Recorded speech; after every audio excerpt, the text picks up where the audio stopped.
The Vietnam War, one of the most controversial conflicts in American history. For over a decade, it divided a nation, shattered lives, and sparked a debate that still rages on today. But why did the United States get involved? What were the real reasons behind this long and bloody war? To understand why America intervened in Vietnam, we need to go back to the early days of the Cold War.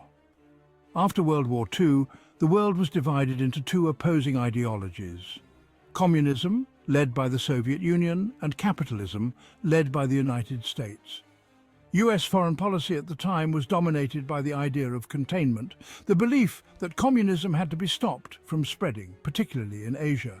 Vietnam, a former French colony, was caught in this global struggle. In 1954, after years of resistance, the Vietnamese nationalist and communist leader Ho Chi Minh defeated the French, leading to the Geneva Accords, which divided Vietnam into a communist north and an anti-communist south. The United States saw Ho Chi Minh's rise as part of a broader communist expansion, and many American leaders feared that if Vietnam fell, the rest of Southeast Asia would follow, a theory known as the domino effect. By the early 1960s, the US had already committed military advisors to help South Vietnam fight the communist North. But in 1964, an incident in the Gulf of Tonkin, where North Vietnamese forces were alleged to have attacked US ships, gave President Lyndon B. Johnson the justification to massively escalate the war. This led to full-scale US military involvement. Hundreds of thousands of American troops were sent to fight in Vietnam. The war became brutal, costly, and increasingly unpopular. From the start, the war was controversial. Many Americans questioned why the United States was fighting a war halfway across the world in a country few understood.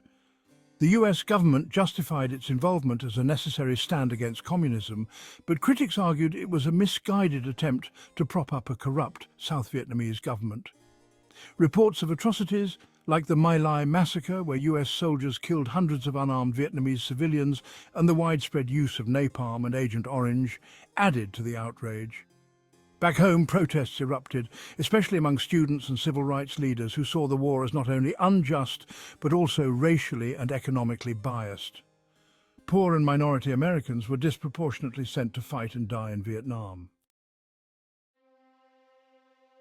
By the late 1960s, the anti-war movement had become a force. Tens of thousands took to the streets, calling for an end to US involvement.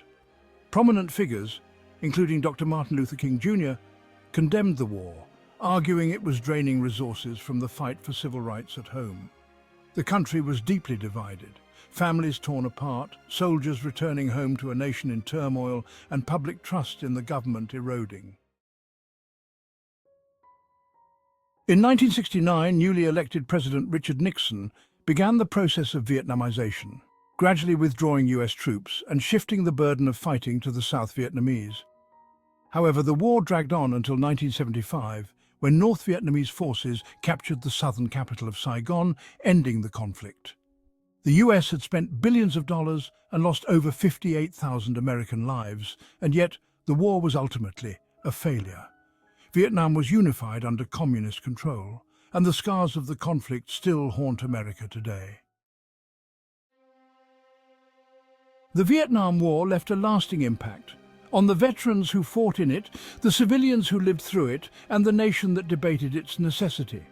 For many, it was a symbol of government overreach and the dangers of foreign intervention. For others, it was a noble, though misguided, effort to combat the spread of communism. Today, the war remains a powerful reminder of the complexities of military involvement, the costs of war, and the deep divisions it can create within a society. The Vietnam War is a chapter in history that cannot be forgotten, not only for its political and military lessons, but for the lives it affected on both sides of the conflict. Those who cannot remember the past are condemned to repeat it. George Santayana.